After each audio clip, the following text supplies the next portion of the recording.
अस्सलाम वालेकुम। दो पड़ोसी खानदान। एक गांव में दो खानदान एक दूसरे के पड़ोसी थे। एक खानदान का लड़का अपने पड़ोसी खानदान के यहाँ अक्सर आया जाया करता था। वो खानदान सिर्फ एक बुजुर्ग, उसका बेटा और उसकी बहू पर मुश्तमिल था। वो लड़का बताता है कि मैं जब भी इन तीन लोगों से मिलता तो वो मुझसे अपने खानदान के फर्द की तरह सलूक करते। मुझे ऐसा लगता कि मैं इसी ही खानदान का फर्द हूँ। बाद में इस लड़के का खानदान लाहौर शिफ्ट हो गया। इस लड़के की भी शादी हो गई। अब वो लड़का जब भी कभी कभार इस गांव के रास्ते से गुजरता तो वो अपने बच्चों से कहता कि इस गांव में मेरा एक दादा, एक भाई और एक बहन का घर भी है। इनसे मिलना था। चलें, आज देर हो रही है, वापसी पे मिल लेंगे। वापसी पे फिर लाहौर पहुंचने की जल्दी होती और वो इनसे मिल ना पाता।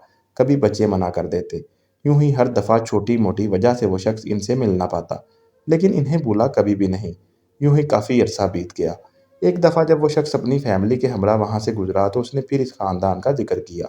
उस दिन इसके बच्चों ने भी कहा कि अब्बू, आप हर दफ़ा इन लोगों का जिक्र करते हैं, लेकिन इनसे मिले कभी नहीं।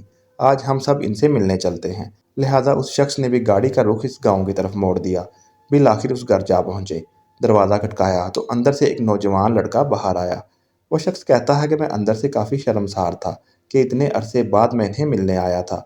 बहरहाल मैंने हिम्मत करके कहा कि बेटा, वो अपने बुजुर्ग से जाकर कहें कि फ़लाँ शख्स आपसे मिलने आया है। लड़के ने आगे जवाब दिया, अंकल, दादाजी को तो 5 साल हो गए हैं फोत हुए। पछतावे और दुख की एक शदीद लहर मेरे पूरे वजूद में दौड़ गई। मैंने फिर हिम्मत जताई और कहा कि बेटा, तो फिर उनके बेटे को ही बुला भेजें और इन्हें बताएं कि मैं मिलने आया हूँ। लड़के ने एक दफ़ा फिर बड़ी मायूसी से जवाब दिया कि अंकल, उन्हें भी 1 साल हो गया है, वो भी फोत हो गए हैं। वो शख्स कहता है कि इस लम्हे मेरी हिम्मत जवाब दे गई थी।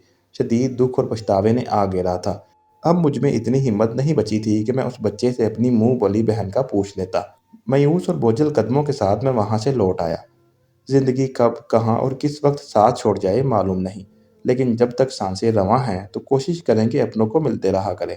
ऐसा ना हो कि इस शख्स की तरह हम भी इसी तरह के पछतावों के साथ कब्र को जा गले लगाएं।